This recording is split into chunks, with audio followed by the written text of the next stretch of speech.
Hello, welcome to episode 22 of Rebreak Radio.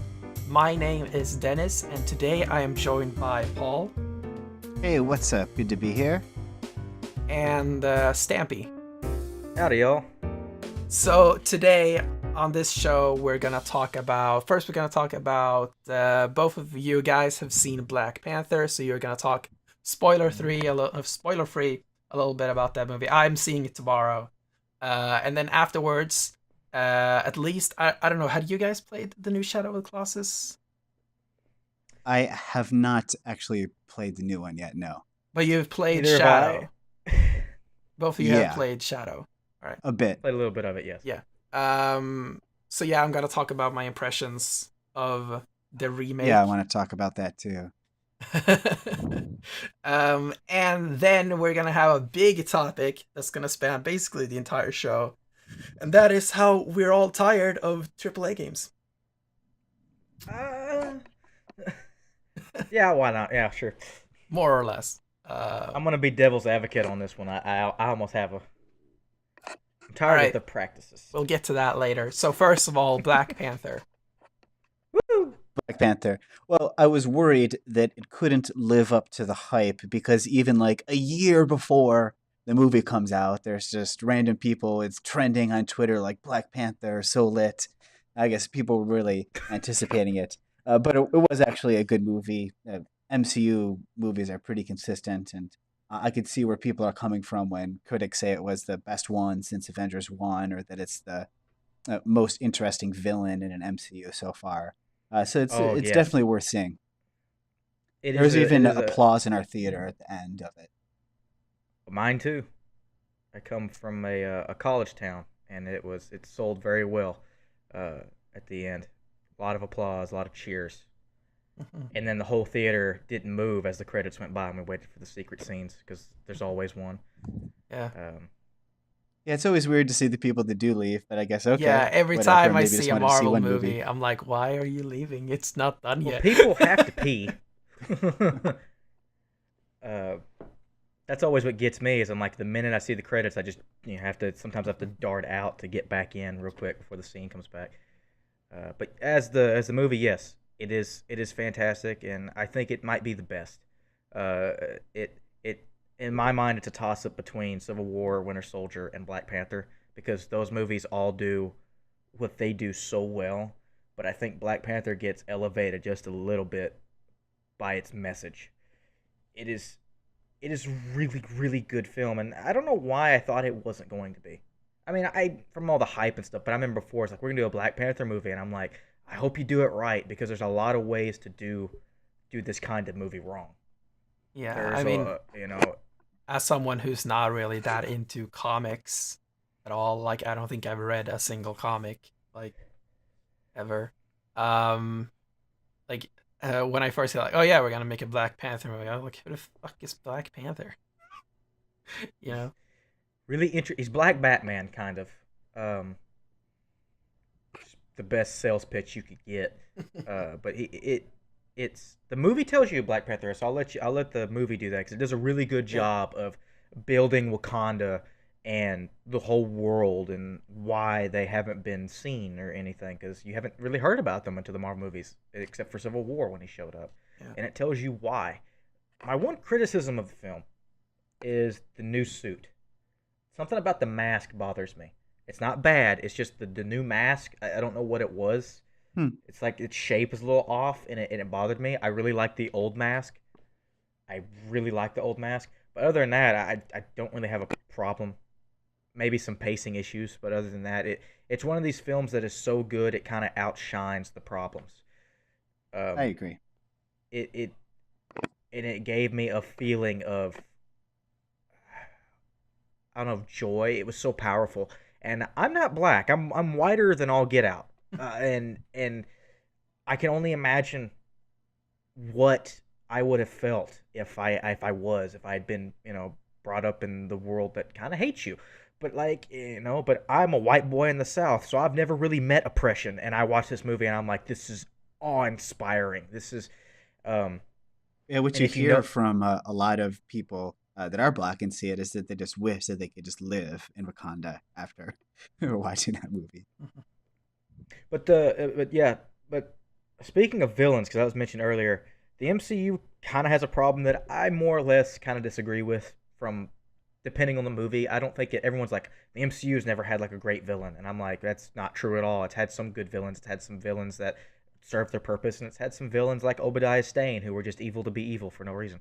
Mm. Um, And but Spider-Man: Homecoming was interesting too. I like that. and that's true. Yeah, I But thought he was a very interesting villain. this movie has a villain that it's the not just the best, and I can put it on level Michael B. Jordan the way he sells this character, maybe not performance wise as the level of Heath Ledger's Joker, but You it's could the compare level the of two. you definitely can, and they are definitely in the same league because it's not like why is he evil? Oh, it's because he wants money, or because Loki's a dick because we really don't know why he's evil.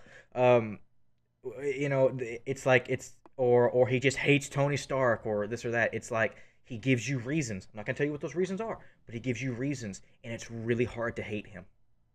Yeah, that Joker might have been more mesmerizing when we first saw him, but this villain in Black Panther, I think it feels very real. And I don't think there's a bad performance in the movie. I think there's Yeah. sometimes where lines don't hit, but that can happen in any movie.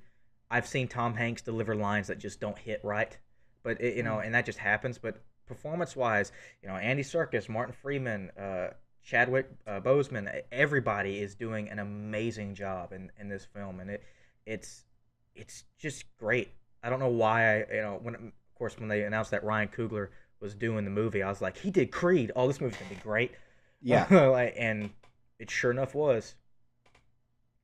I'm just sad to see Michael B. Jordan be a villain, and the reason why is because villains don't get a lot of play in the MCU. Sometimes Yeah. because they do away with them, or because it's like they could come back and then they don't. Except for Hmm. Loki, we've had villains that have just disappeared, um, Yeah. that they've made certain mentions to and stuff like that. And I'm like, oh no, that could happen to Michael B. Jordan, um, because I think not that he didn't do a great job, he did a great job, but he's such a good job that I would love to see him have his own movie. I could very easily have seen him as Black Panther. Not that Chadwick doesn't deserve it, because he does. It's just I love Michael B. Jordan, and ever since he got screwed in that Fantastic Four movie, I've kind of wanted him to see him like um, Oh, I make him the forgot new about Captain that. America. Yeah. Yeah, that By movie the way, was just. Uh, both Human Torches have transferred to the MCU and have done so much better. Mm. uh, that's one funny. becomes Captain Good America, and the other point. becomes the villain. I don't know if Since that's the tracking on, oh sorry, since the tracking on this new movie has been huge numbers, I wonder if Disney wants to rethink or reshoot how much Wakanda may get blown up in Infinity War if they need to keep the country around more.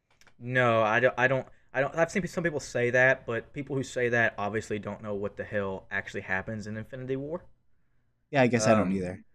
yeah, so that could be a good topic. The Infinity War. So basically, the whole So we'll world could spoil get the next movie instead of this one. but it depends on how much they follow. But you got to remember the gems that he uses. The one's called the Reality Stone. It can warp reality. There's a Time Stone. There's a Soul Stone that we still haven't seen for some stupid reason. And I've been trying to watch all the old movies and try to see if because all the movies have mention to one of them. But I don't know. Maybe that's what he tries to find in Infinity War. I have no idea. Which one was missing? Did you say? Soul Stone. Reality? Soulstone. Okay, sorry. Soul Soulstone. Stone. It's the only one we don't have. The Vision has the Mind Stone. The Time Stone is the Eye of Agamotto from Doctor Yeah. Strange. The Tesseract is the Reality Stone. The Power Stone is the one from Guardians of the Galaxy. And the fifth stone, the one that goes in the middle of the gauntlet, is the Soul Stone. And I we hope don't they know where that summarize all lies. that stuff well. What's the isn't I'm not gonna say whether or not it's in Black Panther. I'm just saying up until now we have not seen it, and I've been what's wondering the why. hold on? What isn't the ether from Dark Thor Dark World a stone too? That is the shoot. That's the Mind Stone, I think. What is that? Isn't the Mind Stone the one that um Mind Stone is what Vision has. Yeah. Power Stone. So isn't that the Soul Stone? No, I put Infinity War, not Infinity Stones. Let me look them up. There's either 5 or 6 stones. Here we go. I think keeping track of these stones is the difference between the true nerds and the casual moviegoers. Oh yeah, definitely. Okay, so there are so the Mind Stone actually goes in the middle of the gauntlet. There are 6 stones. There's one on the thumb of the glove. So the Reality Stone is the Ether. The Space Stone is the Tesseract. I always forget about the Space Stone. Power Stone, Time Stone, Mind Stone, and the one we haven't seen is the Soul Stone. So there's 6 stones. I thought there were 5. I don't know why. For some reason forgot that. But we've seen I thought there was all of them 5 too. except for- No, there's 6. There's one on the thumb of the glove, and that is the Time Stone. Okay. The only criticism I could think of with Black Panther, if I was trying to be picky, would be that maybe the CGI was inconsistent. Like when they were in one of the locations is South Korea, where they do some nice action and kind of a Black James Bond kind of a thing that works pretty well, and that was pretty good looking. And of course, the African scenes are beautiful, but some of the CGI didn't seem as modern, cutting edge as other parts of the movie. But like you said, that just being really picky. It was a great movie. That could do with high speed and stuff like that. Also, I don't know what the budget was for Black Panther. I doubt it was the level of Avengers or stuff like that. A lot of the Iron Man movies get higher budgets. Like look at the first 2 Iron Man films and then look at Captain America. There's some weird CG in Captain America that doesn't make any sense. However, they spent most of their budget on making Steve Rogers look itty bitty. Yeah. That's really an impressive effect too. That was real impressive. Yeah, first time I saw it, I didn't know that was CG. Honestly, there's some weird CG in Black Panther, definitely. But I think that has more to do with how it's set up than how it was actually done. That camera work, because there's some weird CG moments in Episode 8 that don't make any sense, and that movie had all the budget. So like sometimes stuff happens, and I don't know what causes that. I would actually think it's just down to talent. I mean, it's not the same studio that does all the CG for a movie, right? Like they have to outsource Actually, the CG to it's Industrial Light and Magic, because when Disney bought Lucasfilm, they got Industrial Light and Magic. Yeah, but if you look in the credits of a movie, I don't know specifically about Star Wars, but I know the Marvel movies at least, there are just like at least 10 different CG studios that make CG for a movie. Yeah, because it is a hard work, but one of the guys who head it are Industrial Light and Magic. Yeah, who are I know that. Usually the best of the best, except sometimes. I don't know why, but I think that could also be because so many huge movies are doing CG at the same time, and there's only so many studios that you have to pick which one to skimp on. But it also can be direction and how the camera is actually moving and how fast it is. If you have a director who is usually used to working with complete live action and staging live action shots, then the CG won't come off as well. This is a little bit off topic, but have you noticed that the DCEU movies kind of have real bad CG for no reason? Yeah. Okay, I know why that is. So, and it has nothing to do with money or talent. So Zack Snyder comes from like the same school of thought as Christopher Nolan. I know some people are going to hate to hear that, but it's that they love real film. They use real film. They don't use digital cameras. They want to do it on film. And that inherently has a problem because it's kind of hard to get CG on real film and make it look believable. So while everything else in the background is popping up and looks great because real film is the best way to capture actual real life, it comes off really, really great. When you transfer it and put CG and stuff on it, the CG pops out and looks really, really obvious. Now, for Justice League, I can't really speak to that because there's some weird-ass stuff in that movie. But for stuff in Batman vs. Superman and things like that, there's just scenes that, and even Man of Steel and Suicide Squad and even Wonder Woman, there are scenes that just don't look right. And that's because there is this insistence of filming on actual film. And you can even go back to Christopher Nolan's movies and see where the CG, it's like, that's obviously fake for some reason. Why is that? But why do more all the Marvel movies look like all their CG looks really, really good for the most part? It's because they film on digital cameras, and it's so much easier to transfer digital to digital than it is from actual film and then into digital and have to put fake stuff on top of it and make it look good. Um, and You it could probably makes make a pretty long list of reasons Yeah. there was problems with the DCU, that well, yeah, comparison. But that's an interesting one to add to the list. that's one of the problems. But I'm just talking about how the film actually looks, not Yeah. whether it's good Mhm. or not. But I'm talking about like the actual look of it. That's the reason it's real hard to do it. And you can go back to Christopher Nolan's films, and his films are amazing. But when he films on real film Mhm. and they have to use actual CG, it kind of pops out. Which is why he makes his people whenever they have to use CG, because he hates CG. But whenever they have to, he's like, I want this to look real, and I will not put it in the movie if it doesn't look real. So they spend all their budget and stuff on that. Um, Most of that stuff in Interstellar that you think is CG is not. They built like a room and made it look like a black hole. Like it's just nuts. Um, uh, Same thing with Black Inception and Panther. all those other movies. Black But Panther. yes, Yeah, Black Panther. Should it was people great. see Black Panther? The short Yes, see answer Black is Panther. yes. Sorry, my bad. It I might got not off on make a. any sense for why there is a uh, utopia in sci-fi utopia in the middle of Africa, but I don't care. It's great. I don't think the I think they West should explained have that pretty its. well. No, I guess, but there's just so much tragically, oppression and Yeah. corruption on the continent. It's good to see something different. It's a nice vision, and it just looks cool. It's just fun to look at, and I'm glad for there to be the It is. Afrofuturist or whatever you call it. It's cool to see an African style sci-fi thing. It is. It is very beautiful. It's very Some colorful. traditional, some sci-fi, all mixed together. And might I add just one thing because I All know we're right. gonna move on, but it is really cool to see. You know how you see in some movies where it's like we're gonna go to Africa and it's like, oh, look how weird this culture is or how crazy it is, and the way it films it is very foreign. You see Mhm. stuff that should be foreign. Like there's a dude who wears like a big jewel in his lip and it stretches out his face. Yeah, the disc But the way thing. that Yeah, the way they play it in the film is it's completely natural and it's normal. And the way the audience sees it, the way I see it, is like, oh, that's kind of cool. And Yeah. I'm never thinking, oh, that's so exactly. weird that they do that. It's like, oh, this is just normal. And I'm like, that is why this movie is so powerful. But Yeah, it yes, does a nice job go see the honoring movie. cultures from all over the continent. Yeah, so go see it. Go see Yeah. the movie. It's really, really good. I Yeah, I'm hope you seeing like it it, tomorrow. Dennis. Yeah, I'm seeing it tomorrow, and yeah, as I said before, like the the worst Marvel movie is still good. So even if this happens to be the worst Marvel movie, it will still be good. you know. Uh huh. But yeah, I'm excited to see it.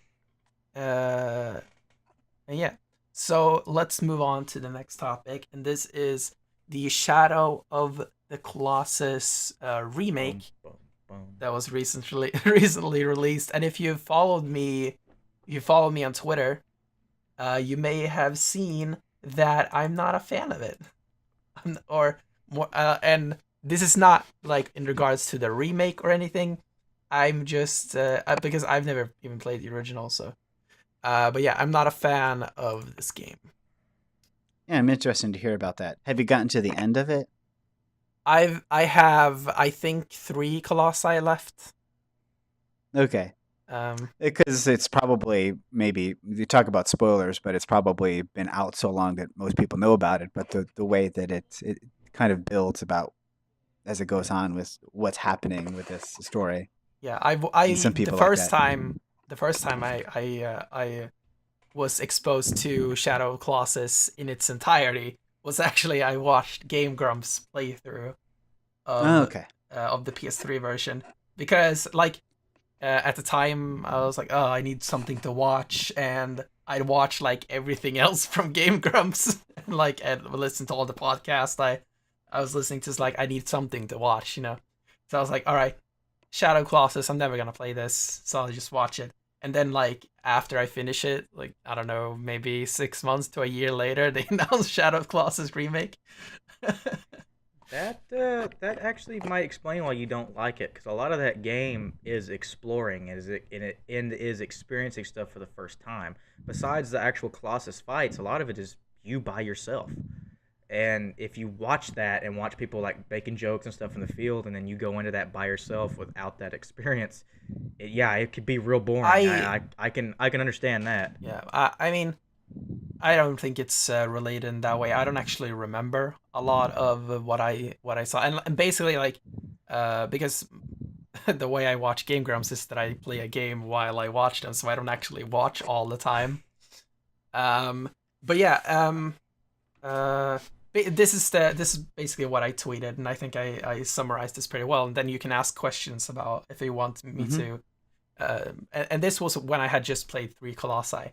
But my opinions kind of stay the same. So what I said is, Shadow Colossus remake impressions. 3 Colossi in, not a big fan of this game. The stabbing is really boring. The open world serves literally no purpose other than to waste your time. I'm sticking with it though, as I have nothing better to do anyway.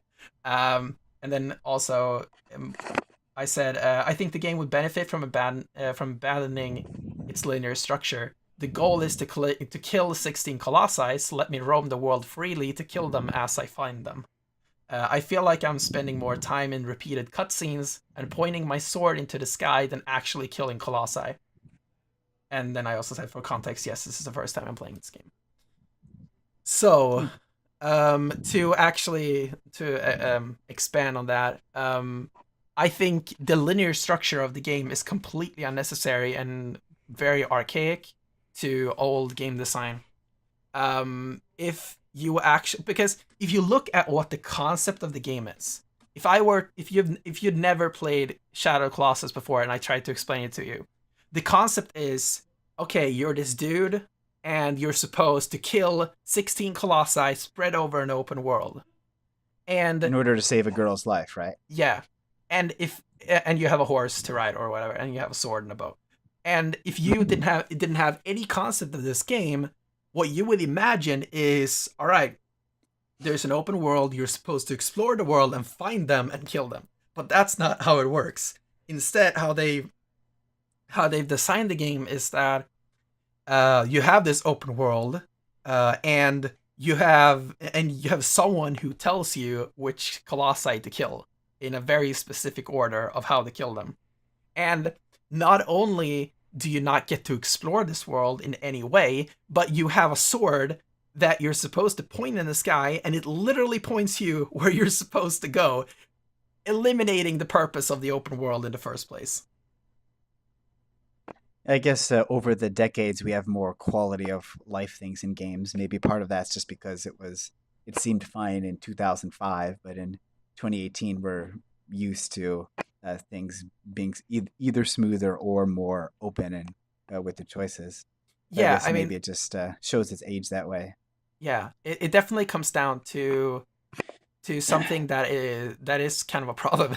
This is kind of coming into the our discussion that we're gonna have later, and that is that people, the way a lot of game designers design their games, fall back on a lot of tropes of video games, where um like and this is kind of where RPG elements comes in, and just like giving you a direction for no reason, and like waypoints and numbers and all these things that doesn't exist in the real world. But if you take, and this is where kind of Breath of the Wild comes into the conversation. Breath of the Wild was designed from a perspective of someone who didn't think about it as a game, because Breath of the Wild is all about dropping you into a world and letting you do whatever you want. It's not like, okay, here's an open world that you should be able to explore, but no, we're gonna tell you exactly where to Give go you a throughout the, laundry list. yeah, Yeah. which is basically Skyward Sword.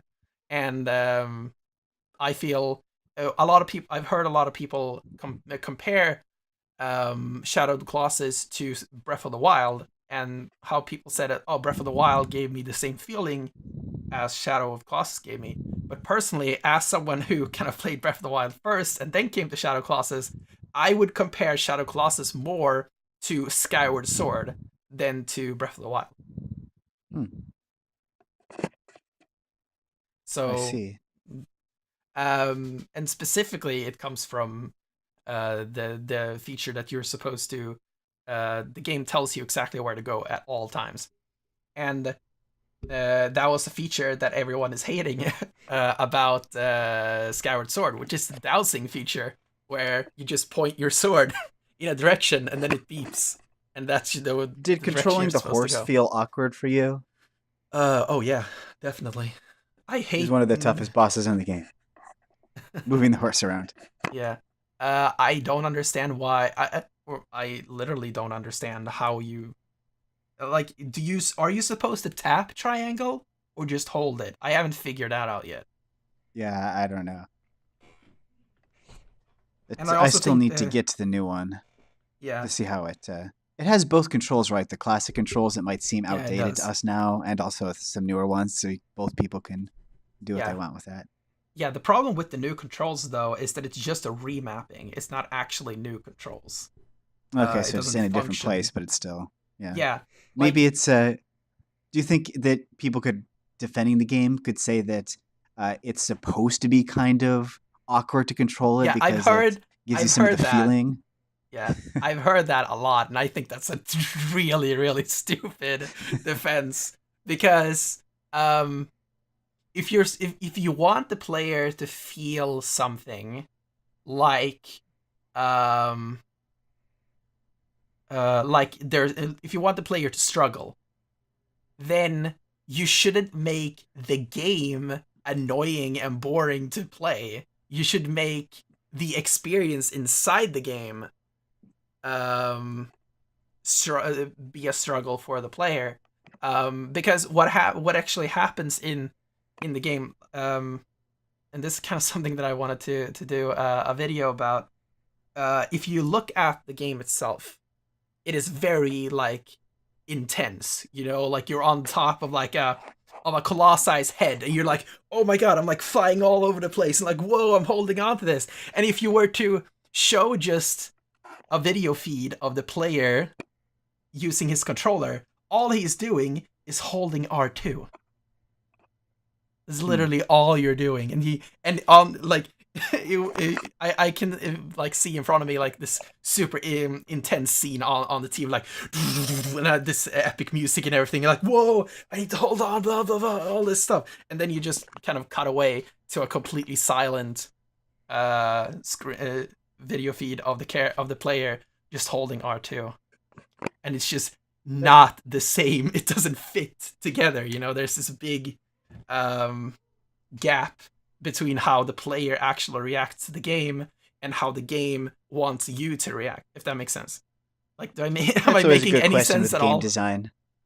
Yeah, it's hard for designers to make difficulty a fun difficulty without being a frustrating difficulty, or for to just matching, like you Yeah, said, just holding down one button and your guy's flying all over the place. yeah. Go ahead. Like, ask me any questions that you want, because I feel like I'm just kind of hating for no reason. Do you feel like you would have wanted the story to be more of an explicit story? Because a lot of people that love it is that it's indirect and you have to figure out what's going on by clues. That's the thing. Like, if I feel like in as the game is designed right now, a more explicit story would actually fit the game more. But before the game wants what the game wants to do, this very vague story works. But the design of the game doesn't actually complement the story. The story is like very vague and all, as you said. Like, you're supposed to figure it out yourself. But when you actually get to gameplay, the game tells you what to do. You're not supposed to figure the game out. You're supposed to figure the story out. If that makes sense. Yeah. One of the interesting criticisms I saw is that, because obviously with the remake it looks beautiful and it captures that look pretty well.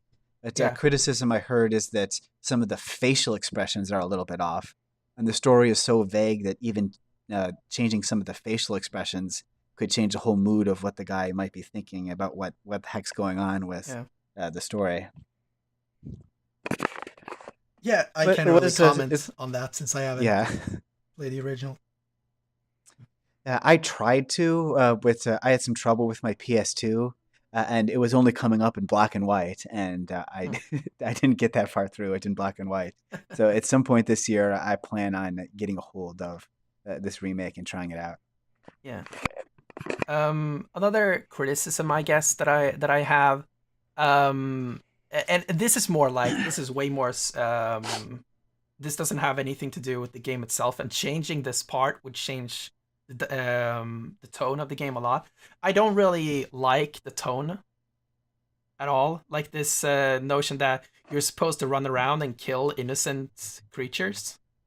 Like, why? Why am I supposed to kill these? Like climbing, I don't feel the motivation to kill them. I'm just killing them because the game tells me to do it. That's like the crux of the game. Yeah. Oh man. That's why it was like groundbreaking storytelling to make you feel that way. That's like, oh man, because when you get to the end of that game, I know what happens at the end. But it's just it's a faded memory, but I kind of feel like I remember what happens.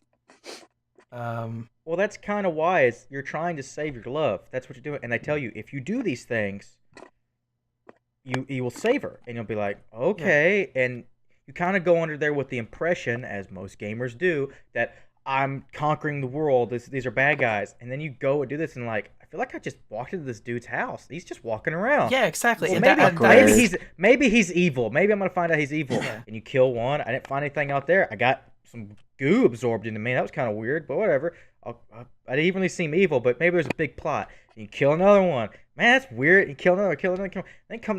Man. Then you find out you're an asshole. That's the point of the game. Even their eyes seem very benign until after you start attacking them. Like they're just cruising around, not minding their own business. Yeah, and that's the thing. Like if the game wants to comment on games and how you're just kind of you're thrown in and you're supposed to destroy and bring misery to whatever you come across, the game doesn't give you an out in any way. The only way to unless you quit resist, the game. The only way to resist what the game wants you to do is to quit the game, and that's not fun for me. I'm not getting anything from quitting the game. Like, if you look at, this is kind of inverted, but if you look at Far Cry 4, there is a hidden ending at the start of the game where basically the story of Far Cry 4, I don't like Far Cry 4 in general, but I really like this design part. You're supposed to go to the home country of your mom to bury her there, and there is this new kind of dictator there, and you come in, and there's this dictator who's kind of he's putting up an act for you, right, because you're a guest. But so he invites you to his like fancy house and all this stuff, and you're supposed to have dinner with him, but someone pulls him away, and he says, "Okay, wait for 10 minutes, and then I'll be back." And if you wait for 10 minutes, the burial happens, and you go back home. But what the point of the game is that the game wants you to run away and see the terror behind this dictatorship, right? And then take the it down. canon story. Yeah, exactly. Fleshes it out more. And that's the problem with Shadow of the Colossus, with the tone of the game. Like, as someone who doesn't want to go kill these monsters because I feel sorry for them, there's no out for me. There's no way for me to go to leave them alone. And obviously that wouldn't be the point of the game. Yeah, that wouldn't be the canon storyline, but and at the same way in Far Cry 4, right? Like, if you just do this ending, the game ends and you've played for 15 minutes, you know? Obviously you would run in and then play the game. But the point is that if you're trying to make this commentary on game design, like, and that's what they're doing, right? Like, you run around and kill all these innocent creatures to then tell the player, you're an asshole. Like, that impact isn't there if you never give the player the option to not be an asshole. Yes, but you do. You could just not play the game. Yeah, that's the point. Yeah, it's but not about having fun. If I don't play the game, if I don't play the game, then what did anyone gain from the experience? Play the game and find out. It's about choice. If you don't want to do these things, then don't do them. Just stop. That's what it is. Just because it's like, well, they didn't give me an out. You couldn't have just stopped playing. It adds to the point. But I don't think it's necessarily a commentary on game design. It's just a really beautiful story, and they're like, what if we did this? It's like in Spec Ops: The Line. Have you any of y'all played that game? I started it. No. I couldn't play it. The controls were so bad. Man, you Didn't make any controls are bad. sense. They Anyway, didn't make any sense at all. Like, and it's a also, shooter. It was fine. the character sounded like Nathan Drake, so I kept playing it like on Shard, and it didn't work. Okay, well that's your problem. I can't help you there. I can't help you with trying to play it like Uncharted because that is not how you're supposed to play that game at all. But like what that game does, it doesn't ever give you an out. You have a mission, and what you find out at the end of that game, and I'm not ruining it for you. You go watch a playthrough of that, or you go play it. It's backwards compatible on Xbox One. That game is amazing. If you want to hit, it's based on Heart of Darkness. There's the only hint you can get. That game does the exact same thing. You don't ever get an out. If you want to stop doing these horrible things, turn the game off. And What's again, your out when playing Super Mario? Again, What if you don't want to save the princess? Yeah. Take the game out. And the throw it across original the room. instruction guide to Mario said that Bowser had turned those mushroom people into bricks. So when you're stomping Oh, yeah, bricks, you're you're like killing murdering the all kinds of mushrooms people. the Yeah. whole time. Again, I want to say for Murdering. anyone who maybe like, I prefaced this entire thing with saying like this is more this would change the game in unintentional ways, but so I'm not saying the game's bad because of this. I'm saying that I think it could be more interesting if they added this kind of aspect to the game. But when it comes to the actual game itself, like, oh, let me actually talk about what I like about Shadow Colossus. And that is, I like when you find them and you have to figure out how to take them down. That part I really like. But the process of finding them, which is literally just going where you're pointed to go, is not fun. And the process of taking them down is not fun. But the process of figuring out and then proceeding to execute on your plan, that is the fun part of the game. But when you actually get to your destination and you are above its weak point and you're about to stab him, like, okay, you do the stab, like, yes, I did the stab, and then you're like, okay, I need to do 10 more stabs, and it's like, another stab, Again. oh man, But the another game's stab, not supposed to be fun. another stab, another stab. Oh wait, Yeah. another stab. Is he dead yet? No, you fell off the thing. Now you need to go up and do 10 more stabs. That's the game. Yep. Did you that's get the to game. the flying one yet? Mine was so good. The Some people like like the the flying sand, one. the flying like sandworm with wings. Kind of. You kind of climb bird. up. It's like a rock wing, if it is a thing. Oh no, the bird. Yeah, I've done the bird, but yeah, I think the best Colossi I've met is it's in the desert. It's the one that kind of dives up and out of the ground and starts flying in circles, you know, over the ground. I think that was the best one because that one has multiple weak points, and that kind of solves my issue with a lot of the other Colossi, which is, okay, you're on the thing, you figure it out, you first kind of, you ride around with your horse and like, okay, how do I take this down? And then you notice, okay, oh, I can climb on its like rock wing thing or whatever it is. So you figure out how to get on there, you climb up, then you're on top of the thing, you're like, okay, where are the weak spots? You get to a weak spot and then you stab like a couple of times, and then you don't have enough time to get on again. So to keep stabbing, so you fall off, and then you're like, okay, get back up, and then you go to that weak spot and you're like, oh, I can't use this one anymore, so I need to find another weak spot. So that means People were complaining about that stamina bar in Breath of the Wild, but then like, oh yeah, this one did something kind of like that maybe.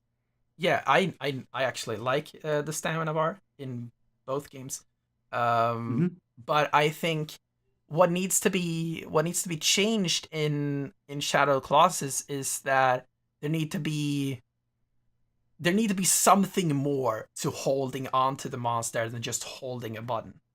You know, like maybe some kind of, I don't know what it would be, like some kind of reaction thing, I'm not saying like a quick time event, but like something Something like to something to make it harder to stick onto this creature, if that makes sense. Something that makes it a little bit harder, because just holding a button is not hard, while on the screen you're seeing this extreme Intense act struggle. of this extremely intensive thing happening on screen, and what is happening to me is I'm just holding a button. So Man, Yeah, it's like the kind of a thing that would need a stunt double if it was a movie, but you're just holding down one button. yeah, exactly. That's actually a really good way of putting it. But yeah, so basically, summary of what I said. I think number one, linear structures should go away. Number two, put more weak spots on the monsters, and then we're done. You fix the game. It would be a great game at this point. I mean, it's Awesome. already a great game. Let's preface And that. then and then the addition of this kind of non-canon ending, that would be a plus. Like, it's not necessary in any way. That is just kind of me. It's way more subjective, I would say. Man, I don't think you would like Eco at all. Yeah, I don't think I would like that game actually. Or I or mean, I've or, seen. or The Last Guardian. Like, man, Yeah, you're playing the second game and you're like, man, I don't like this game. And I'm like, this is the best one, man. It doesn't get better from here. yeah. You wanna play a game that's literally an escort mission for 8 hours? Let me tell you, you do not want to play Eco if that is not your deal. You want to play a game with a bird dog that does not listen to you at all, and that's the point. Which is But all it's like supposed to be the feature of the difficulty is the feature, yeah. which is like a real dog. If you say come here, real dogs kind of just look Might. at you like you're stupid, Yeah, unless I you mean, trained it. the problem with The Last Guardian, and I obviously haven't played it, but I've watched a bit of it. I think the problem with that game is that while what's his name, Trico, right? Yep. I think Dog, so. yeah. Or Bird Dog. Trico, he is designed to not listen to you a lot of the time, but that also, and that is okay. I think that is actually pretty cool. But at the same time, the jankiness of their programming makes it worse. That means that when Trico is supposed to listen to you, that adds this secondary layer of problems where the game doesn't understand what you want the game to do. So you have like this double layered kind of what Compounded on top of each other. yeah, like And maybe you the basically, development cycle was a factor too. With Shadow of the Colossus was so long ago, and then Yeah. it takes forever to make this new one, and people have different concepts of what games are like now. yeah, and like when it comes to both Eco and Last Guardian, that are linear games, right? So I don't really have a problem with the structure of the game. I think I would actually like Last Guardian if it wasn't so janky to actually control. Okay, so it's just the Um, faux openness. yeah, exactly. Because like if, as I said, like the having the creature to like intentionally not listen to you, that is a cool mechanic which I can respect. But it's the fact that there are these two layers of that your input has to go through to actually, like, if you were to look at it as a straight line, like at the left end, there's your input. This is what you're telling the game to do, and then on the right, that's the output. That is what actually happens in the game. And to go from left to right, it needs to go through 2 points. Number one is, okay, is Trico supposed to listen to you here, or is Trico supposed to be an animal and not listen to you? And then when if it says yes, then it goes through the secondary layer, which is the game's jankiness. And if the game's jankiness decides that this is gonna work or not, like, that's what you get as output. Do you understand what I'm saying, basically? Yeah, in games it could always get annoying when you're stuck because you don't know what you're supposed to do. It's like, oh, Yeah. I'm supposed to do the same thing one more time, and then it works.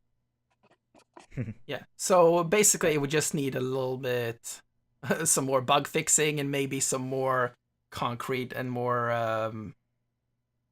some easier way to kind of interact with the animal, because that would mean that the game's jankiness would not be a problem. or at least not for like 99% of the time. But what it seems like from everyone I've heard play the game, it's 50-50. If it's like, okay, this is just jank and this is Trico being Trico, you know? Uh, I was curious, so I looked up what the Metascore was for Shadow of the Colossus remake. It's got a 92. It only has one negative, or has no negative reviews. Has one mixed review where the dude was just like, "I want the controls to be better," but that's about it. He gave it a 70. And I was like, I wonder how high the PlayStation 2 version was. To 91. So the remake is actually higher than the original. Yeah. I'm like, wow. Yeah, and I mean, more critics. It's basically within the margin of error, right? More critics reviewed the remake than reviewed the original. And I'm like, that's very interesting. Yeah. I think a problem, though, with a lot of people that reviewed the Shadow of the Colossus remake is, especially if you look at IGN, who reviewed it at IGN. It was Marty Sleva. Marty Sleva has, at multiple points, said it is his favorite game of all time. So, yeah, I don't know if I've been wondering how much of a factor the nostalgia is. Like you said, I'm like 35 years old, so I don't have much of an emotional connection to the PS2 era per se. But I think like, oh, maybe the way I feel about the golden age of Super Nintendo is the way that some of these kids feel about the PS2. And like, oh, a great PS2 game's coming out again. They're happy, so I'm happy for them, I guess. Well, there are times where you go back to a beloved game and it doesn't hold up.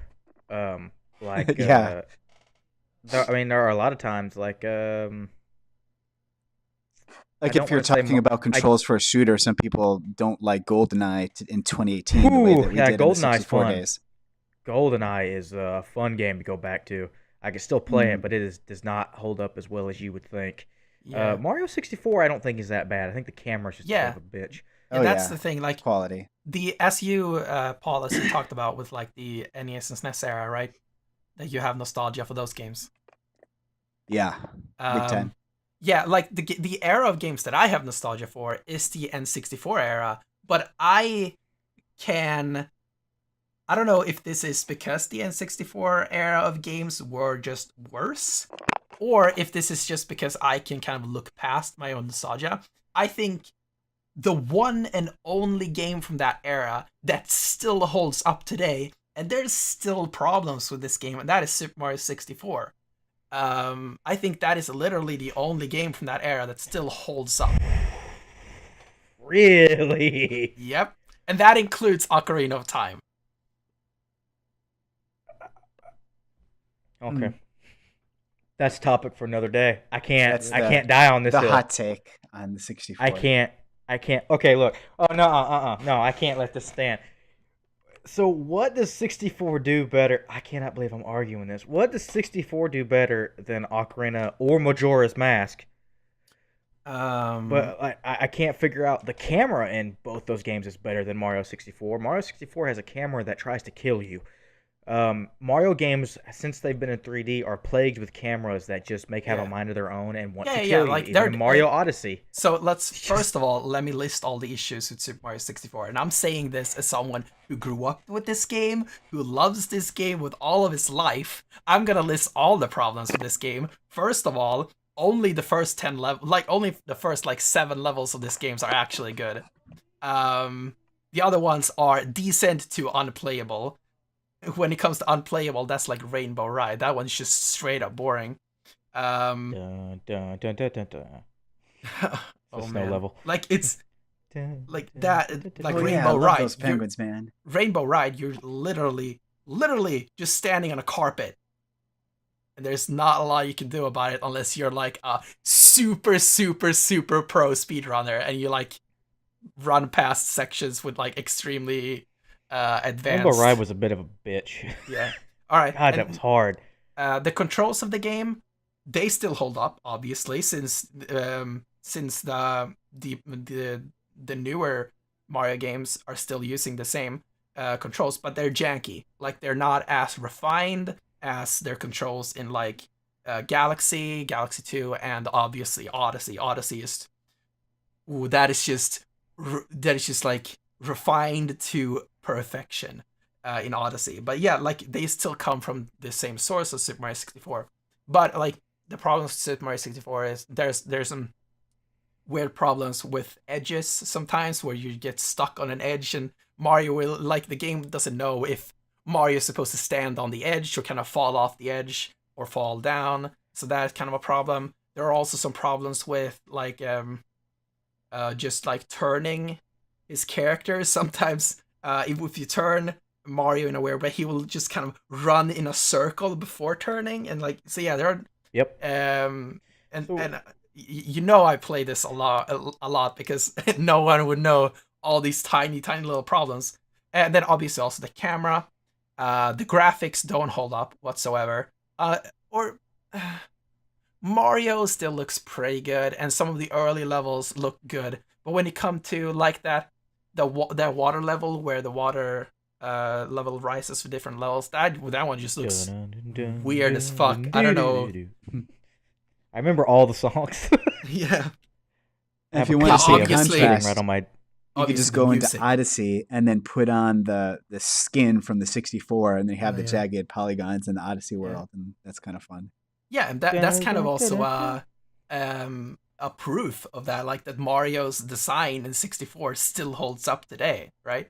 Because it's still like the model is changed like slightly in Odyssey, but like that model still looks good in Odyssey, right? Yeah, same basic idea. Yeah. It'll cut you if you get too close, but yeah, I guess it holds up. It's all jaggy and sharp. But what is this? But what does this game?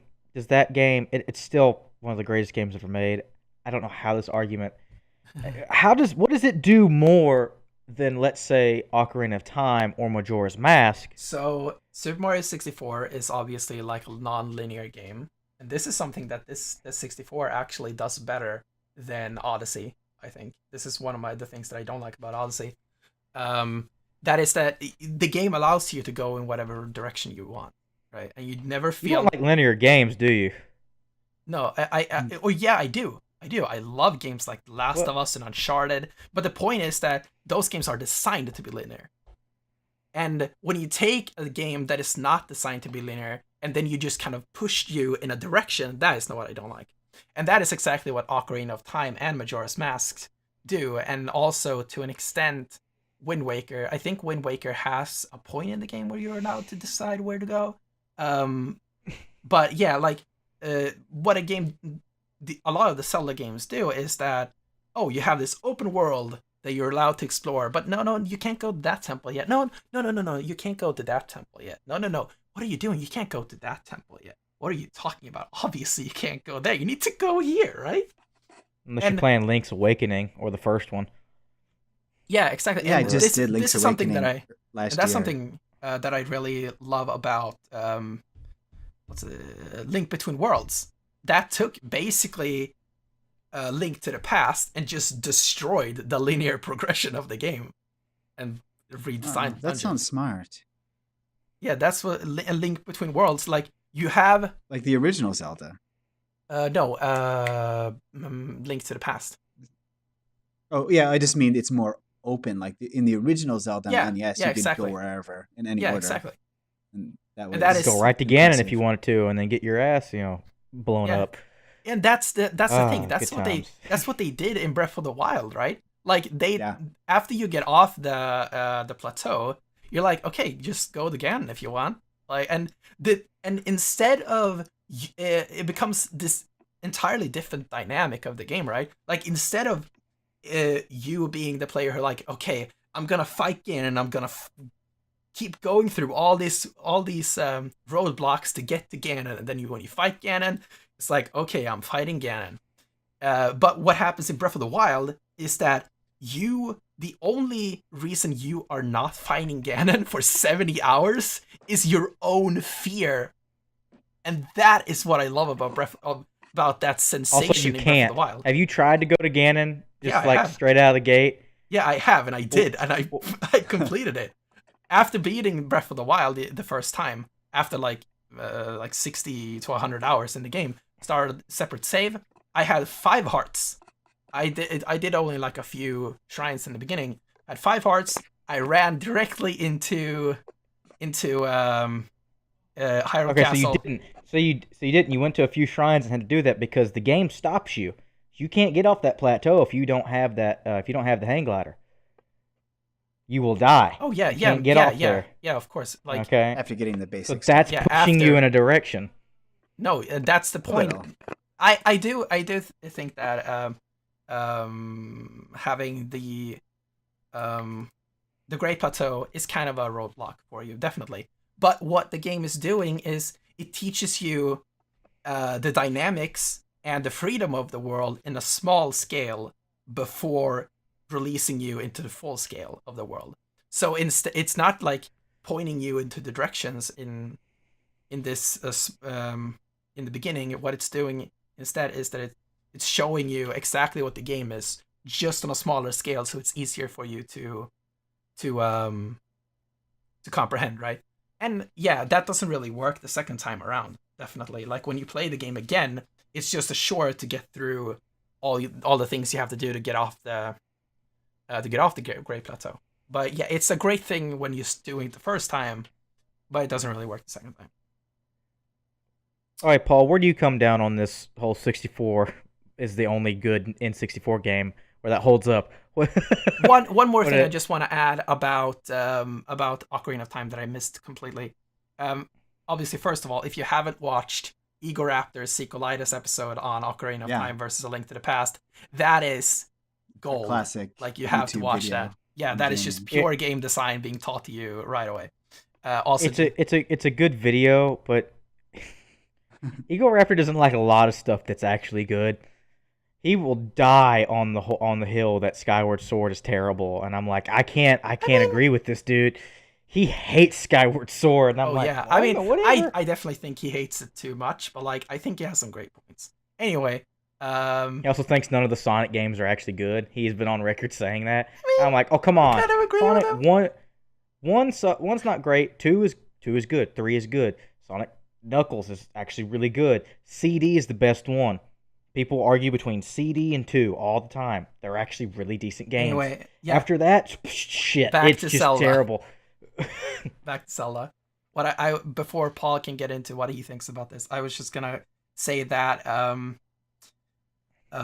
what is a problem about Ocarina of Time is that you literally don't know where to go unless you talk to everyone. The only way, like, if you don't have a guide, you don't look up on the internet, or you don't have any friend to tell you where to go, literally the only way to know where to go is to talk to every single NPC in the world. There's no other way for you to know where to go. I will refute that because I didn't really talk to anybody. I was like, where do I need to go? And I read it, and I'm like, okay.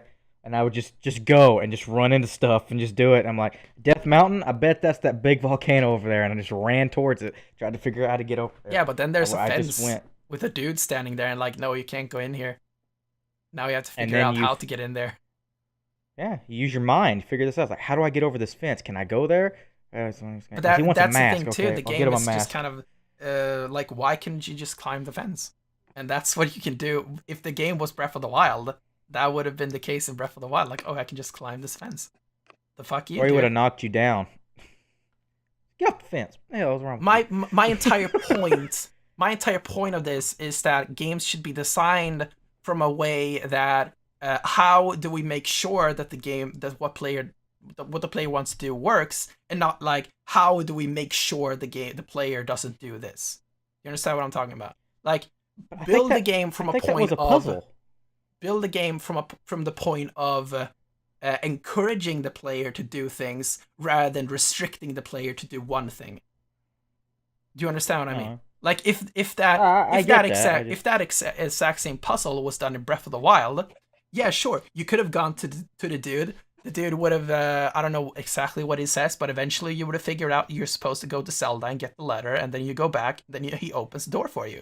But in Breath of the Wild, there would have been, like, I don't know, at least 5 different ways to get past that place. Like, I don't know, maybe you could have killed a guard. I don't know if Nintendo would allow you to kill a guard, but anyway, like, you would have been able to climb the fence. You would have been able, yeah, there would have been, because one of the best Except when you're in the descriptions- dungeons. Yeah. Yeah. I actually don't like the Divine Beast in Breath of the Wild because they are against everything that Breath of the Wild does in design. Um, but one of the best things, I don't know, I think it was Shigeru Miyamoto who said this, or maybe this is just something that I thought about myself. I don't know. Maybe someone said this. Maybe I thought about this myself. But basically, there are like 100 different ways to pick up an apple in Breath of the Wild from a tree. You can cut down the tree. You can climb the tree to get the apple. You can burn the tree to get the apple. You can use a bow and arrow and just shoot the apple out of the tree. Like there are so many different ways to get an apple from a tree, and that is Breath of the Wild, and that is good game design. Anyway, Paul, now you can go ahead and talk about what you were thinking of. Oh, sure. And since you guys like Zelda, I'll real quick tell you that our wedding ring actually has a Triforce on it. Oh, that's And awesome. inside of the wedding rings, mine says it's dangerous ... and hers says to go alone from the when you get the sword in the original. That's one. awesome. I had one, and it got okay. I had a ring, and I lost it in a woman's purse into a story that I will not go into. But I lost a ring, and I miss that ring to this day. I have a ring that looks kind of like it, but it had the Triforce on it and everything, and it was a really great ring. But things happen, and now I bad. have my wife, and I want to get us a matching set. Cool. But with the Find it 64, easily. I think I'm actually right now in the middle of Ocarina for the first time ever. So when I actually play the game, I'll tell you That's cool. what I think of it. But I mostly like platformers and RPGs, so of course I love Mario. But the 64 had some great stuff, but it wasn't as deep a library as the SNES.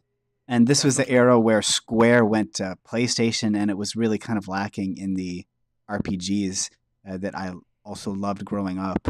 So a lot of things I really love, but also some sad parts with the lack of RPGs. These days, a lot of young people, might think that the 64 controller is kind of goofy, but at least I was young and I was still in high school, so to me, the 64 controller feels normal. One time, I even did all of Mario Sunshine with the 64 controller just to see if I could. Huh? Emulator? Yeah. How? What? I was like, how'd you fit that in there? I can't figure out the ports are the different. 64 controller is just weird. Yeah, I don't a think little it's a bit. problem. I like the 64 controller. But A yeah, lot. Paul, well, like you did you have anything else to say about like anything? I don't know. Does anyone else have anything to say about what I said, I guess? No, but it's good to think about design and openness and Yeah, as usefulness. someone And who it is doesn't getting match the into purpose. as someone who is getting into game design myself, I I'm a lot more critical, I would think, than I have to be. Um so that's kind of why I think about this stuff. Yeah, What these I'll say days is, reviewers use the word Dark Souls every time they write a review, but a while Oh my back god. reviewers used to say ludonarrative dissonance every time they were writing a review. Like, doesn't match up. Mm, I just think there are a lot more games on that console that hold up like than just Mario 64. Star And Fox. I'll put, you know what, Star Fox. I mean, it's just a remake, but yeah, Star Fox I think is genuinely good. And bad graphics do not mean it doesn't hold up, because I'm sorry, once you get out of pixel art, it gets like some abominations from hell in there. You ever played Quake? Man, there's a reason that game is scary, and it's not because of where it takes place. It's because they're like, look, what if we just put polygons together? Man, that looks terrifying. Sure does. Final Fantasy VII is a great game, but man, does it not look good. Yeah, I didn't realize that till I did it just last year again. Except for the battle sections, those actually don't look half bad. And you're like, man, Mhm. why didn't the whole game look like this? And then you go back to little chibi cloud, and you're like, what? And it's, but it's still a good game. It's still a genuinely great game, and is hailed as probably the best. Some people want to throw What do you 10 in want there, Cloud to look like in and the I'm like, remake? what do I want Cloud to look like in the remake? Like he did in Advent Children. Yeah. uh, yeah, basically like that. But I think there are a lot more games on the 64 that hold up. And if you're playing Ocarina for the first time, I think you're gonna enjoy it. That game was remade not too long ago on the 3DS, and the only thing they did was change the graphics. They just wanted it to look prettier, and they added some like hint rocks or whatever. But I never used them because they were full of shit. But like the game plays the same, it runs the same, it feels exactly the same. It just looks prettier and is in 3D. And 3D was really good. They did the same thing for Majora's Mask. That was how I played the game for the first time. This game is still good, and it holds up. And Mario 64, I think, also holds up. It doesn't look good, and sometimes you can't platform because it just doesn't want you to, and because the camera hates you. And other than that, I actually think Perfect Dark doesn't hold up all that bad. I think it's a serviceable shooter. You run around and shoot stuff. That's kind of what shooters were for a long time. They didn't have the grandiose stories. It's like, oh, and you have a buddy that's an alien named Elvis. Isn't that funny? Go shoot shit. Okay. And that's kind of what happened. Maybe Rogue Squadron? Was Rogue Squadron in 64? I think so. I think the first one. Man, yes. Definitely Rogue Squadron. All the Rogue Squadrons are great. The Rogue Squadrons, especially when they get to the GameCube, look like the damn movie, and I don't know how they did it.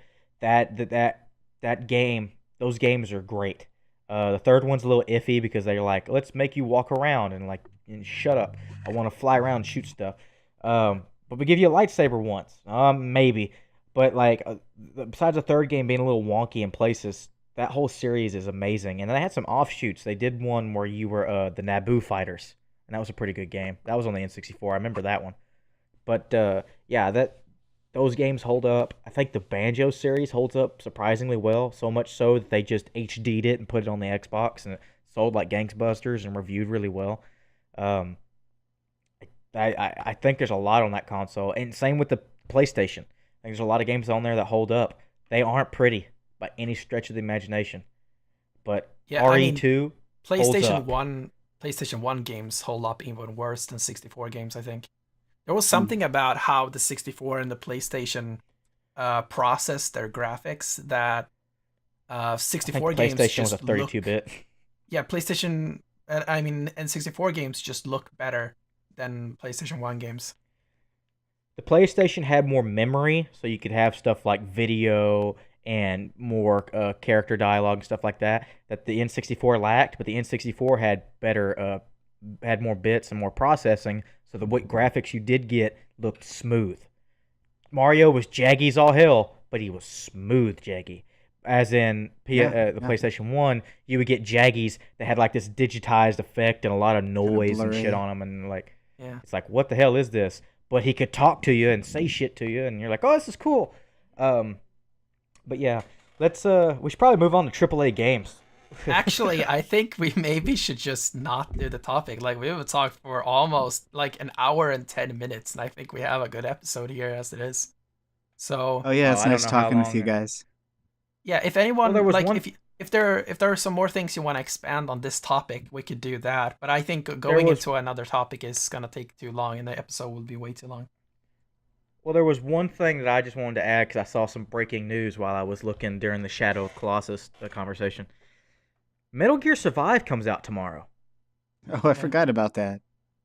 Everybody did. I didn't know it had a release date. What the hell just happened? I thought this game was gonna get shelved. Yeah,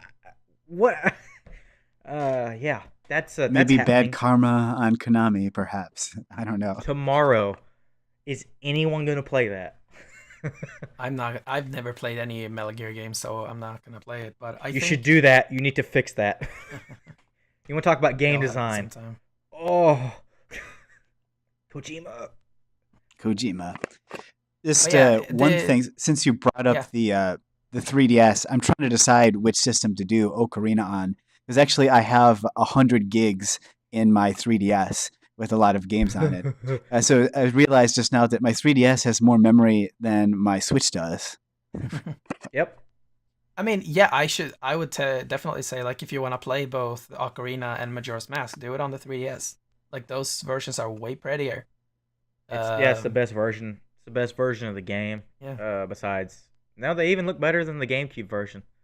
So yeah, they. the GameCube version was basically just a port of the 64 version. and when you get done, they also have optional modes. There's like a hard mode that's like they rearrange all the shit in the dungeons and whatnot. It has a lot of replay value, but just for the actual 100+ hour run through, yeah, sure, go for it. That game is not short. You can beat it real fast if you want to, but if you want to experience the whole damn thing, you gotta put some time aside. But yeah, the Cool, we'll DS see how is that definitely goes. the best way to play it. Anyone have anything else to say on this topic? Nah. Can't believe they're doing Metal Gear Survive. That's where my mind's at right now. Wow, this is happening. Makes me wonder what will happen to Mario after Miyamoto dies too. But I guess he's already kind Don't of. even don't I mean, you do that. He's Don't not you really put that thought in my head. He's not really that involved in Yeah, the you're games as it is, right? Like, I think if you look at Odyssey, like, that is just a pure proof of how much Shigeru Miyamoto is not a part of Mario anymore. Because if you look at Shigeru, like, his direction for Mario, he's kind of the reason why people don't like Paper Mario Sticker Star, because he said to the team, like, oh, just do normal environments, like just do Mushroom Kingdom or whatever, and just a regular desert thing. And if you look at Sticker Star, and like if you look at Odyssey, Odyssey is just nothing of what we've seen before. Just all new places, and they throw Mario into this like real life people town. They throw him into dinosaur time. Like, they do all these like super weird things that I like. If Miyamoto was the director of this game, this would have never happened. That being said, Paper Mario is always treated like the stepchild. It's a horrible phrase, but it as good as the first two games were, and the third one, though, I didn't like how it was. I have mixed feelings on the third one, but then the rest of them kind of suck. But as good as those first two games were, critically acclaimed, everyone loved those damn games. They're fantastic. A Thousand Year Door should be remade. I want that game on the Switch, but for some reason, Nintendo doesn't treat them like that. They don't treat them. Same thing with Mario RPG. They didn't treat that game with the same amount of respect. It's kind of one of the reasons Square and Nintendo kind of had a falling out, because Square Enix made that game. Yeah. It's their first 3D RPG before Final Fantasy VII, which is crazy to think about. They don't treat it the same as the mainline ones, which means that at the same time, they might be willing to take more risks with the side projects, that they'll also take less risks. If you put something out there that might damage the brand or that might not go well, they'll say, no, kill it. Don't do that. But if they do it in the mainline one, then they might have more pressure, especially after the disaster that was the Wii U. So I think Super Mario Odyssey would have been a very different game had the Wii U been like a great selling console and they hadn't had this big thing. We may not have gotten this huge, crazy, very different Mario, nor would we have gotten this Zelda. Zelda probably wouldn't have been as crazy as it turned out to be. These were real game changers.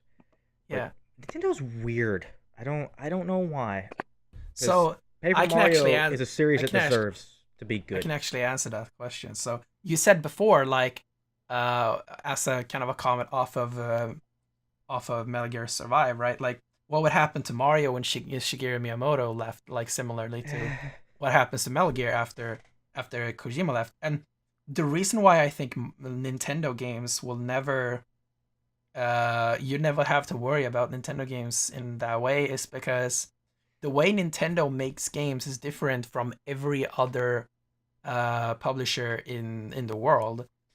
Nintendo, they don't create games, they create concepts. And this is kind of why I'm like kind of scared about when it comes to Metroid Prime 4, because, and this also what's happening with things like Mega Man 11 and games like that. But if you look at Mega Man 11, what do you think the people who came up with the concept for Mega Man 11, what do you think they came into the room of investors and said to them? They said, "How about we make another Mega Man game?" What do you think? What do you think the creators of Super Mario Galaxy said to a similar team? They said, "What if you had a character that ran around globes? That would be cool, right?" Like that is the huge difference between Nintendo and other companies. Nintendo creates cool concepts and then throws IPs on them instead of the other way around. Because what happens the other way around is that you come down this way, like, okay, let's do a new Mega Man game, and they're like, okay, We just pick Mega up some more Man. robots. Mega Man, yeah, like, and that to make them forget about Mighty Number 9. Yeah, and you've already limited your scope of what is possible to create because you've limited yourself to Mega Man. While what happened, and I love Super Mario Galaxy because this is a great analogy for this. Like, okay, like you have this group of people that just brainstorm cool ideas, right? And then they come up with this gravity concept of like, oh, what happens if you play around with gravity and all this in a platformer? And they were like, oh, Mario fits with this, right? Like Mario would work for this thing. And that's how it became a Mario game. Like Galaxy didn't start as a Mario game.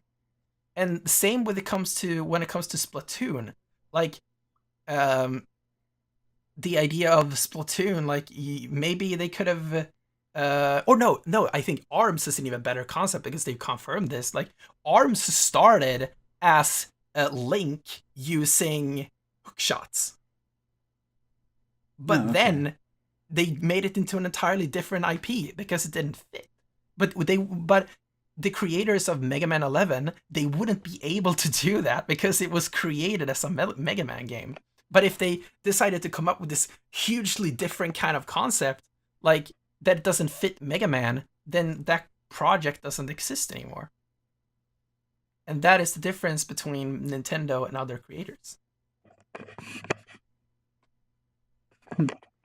I just don't think you should be worried about Metroid Prime 4, though.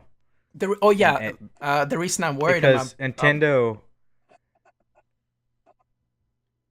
The reason I'm worried about Metroid Prime 4 is that it seems to me that Metroid Prime 4 exists because fans want that game to exist. It does not exist because someone came up with a cool idea. Obviously, we don't know anything about the game yet, so this is not confirmed. But I feel like, from what it looks like right now, they just announced that to get a cool PR bump, and now they're just kind of putting a team onto it and like, okay, make a Metroid Prime game, I guess.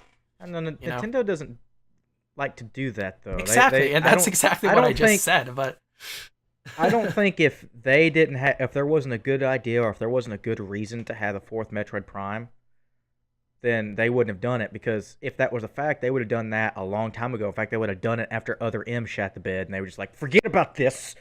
Get rid of it. Exactly, and that's what I'm about hoping. That terrible thing. Yeah, that's what I'm hoping. Gave it to Bandai Namco, and Retro's working on something else, and whatever the hell they're working on. But, I mean, Metroid Prime wasn't even Nintendo's idea to begin with. That was Retro, like, hey, remember how we saved Donkey Kong? Here's an idea. What if... I mean... What if Prime happened before Donkey Kong?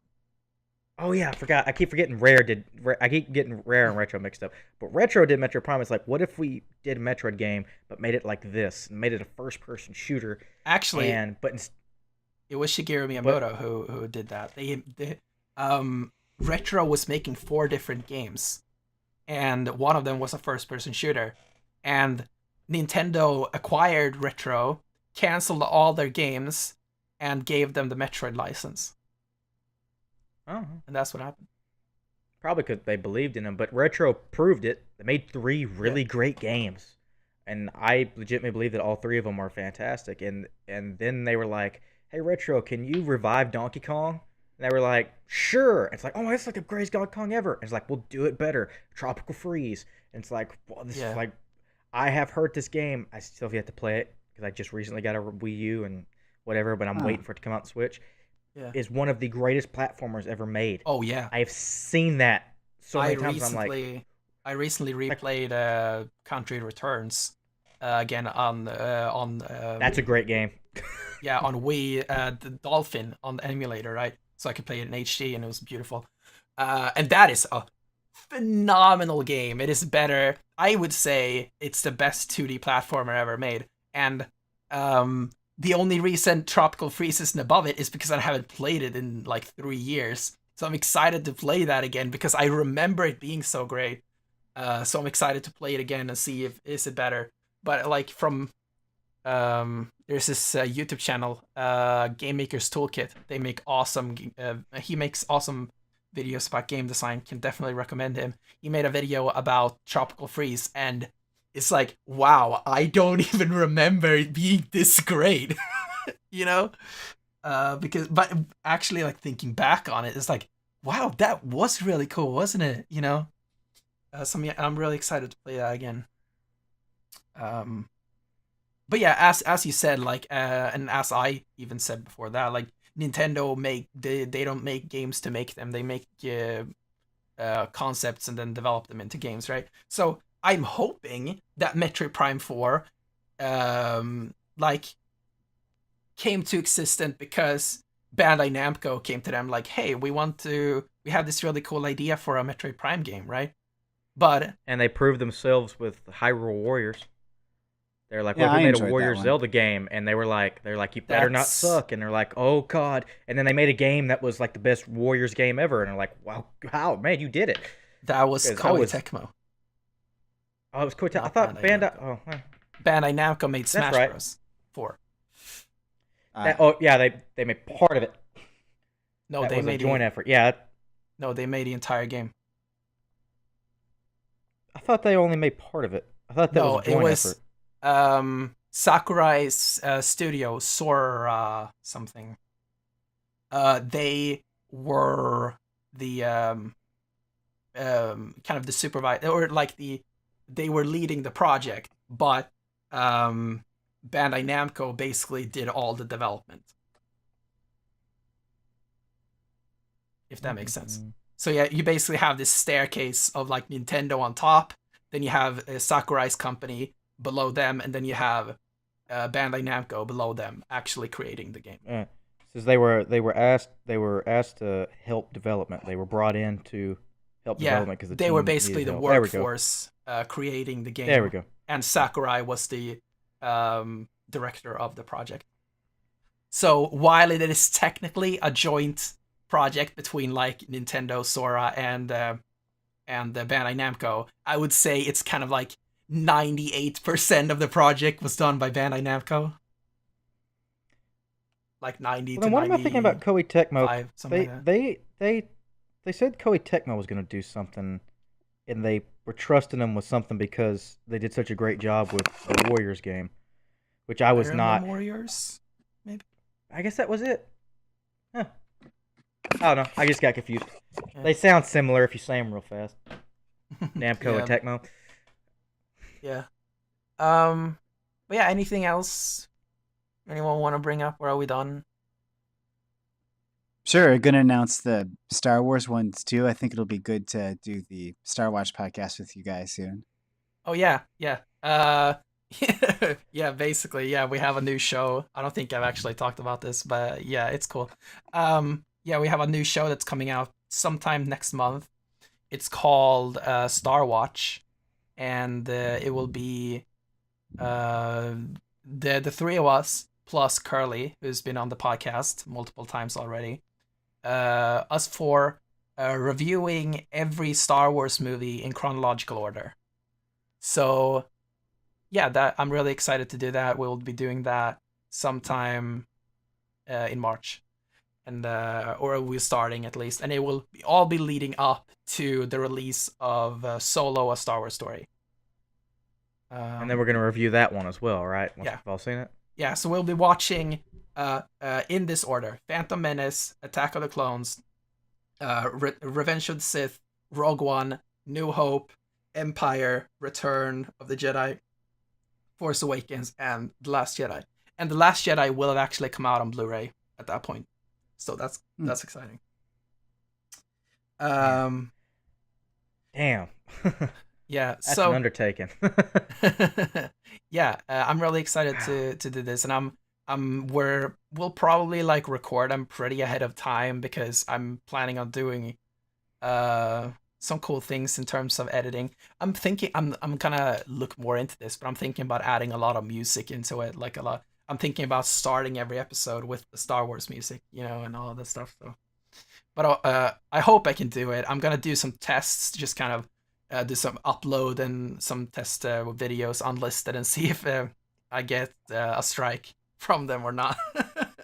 Yeah, just to test Yeah. the waters with the soundtracks. Yeah, I'm Oh, not- they'll see Star Wars and your video is just gonna be pulled. That's how it's Yeah, gonna like, work. I'm- Disney don't play around. Yeah, I mean, the channel is way too small to get any kind of revenue, so I don't care if it gets copyright claimed, but I don't want a strike. You can only get 3 strikes, and your channel will be pulled down. So Go bye-bye. Or unless you're Logan Paul.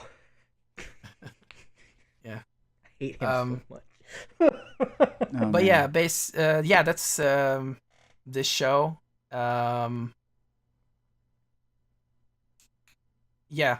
Also, yes, on Star Watch, we'll be watching every movie as every episode comes out. So don't watch them all in a row.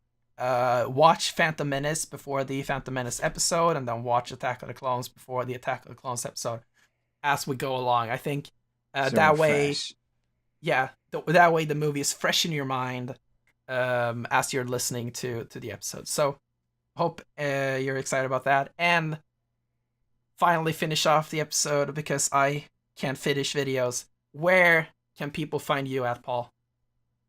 Oh, I'm at Tao Tanzua on Twitter, and yeah, my YouTube's pretty unrelated to gaming, so Twitter's good. All right. And Stampy, where can people find you at? You can find me at Stampy Nose on Twitter, and you can find me at Stampy Nose Gaming on YouTube.com and Stampy Nose Gaming on Twitch. I do regular live streams, 2, 3, sometimes 4 or 5 every week, depending on how much time I have, which right now is a lot. But yeah, those are the 3 main places you can find me. All right. I'm always tweeting, putting up pictures, always making videos. I got Yeah. plenty of backlog content. I'm trying to be more active on Twitter. Like, I think about a lot of stuff, and then I just kind of stop. Just never makes tweet it. about them. That would make a great tweet. And yeah. nothing. It just turns back. Yeah, but you can find me at Dennis_Lofgren on Twitter. You can follow the channel at Rebreak Radio on Twitter. And if you're a fellow creator or just a person who wants to help out, come join the Rebreak Network Discord group. You can find the link to that in the description, as well as the pinned tweet on the Rebreak Radio Twitter. But that's it for this episode. Thank you for listening, and we'll see you next time. Bye. Bye. See ya.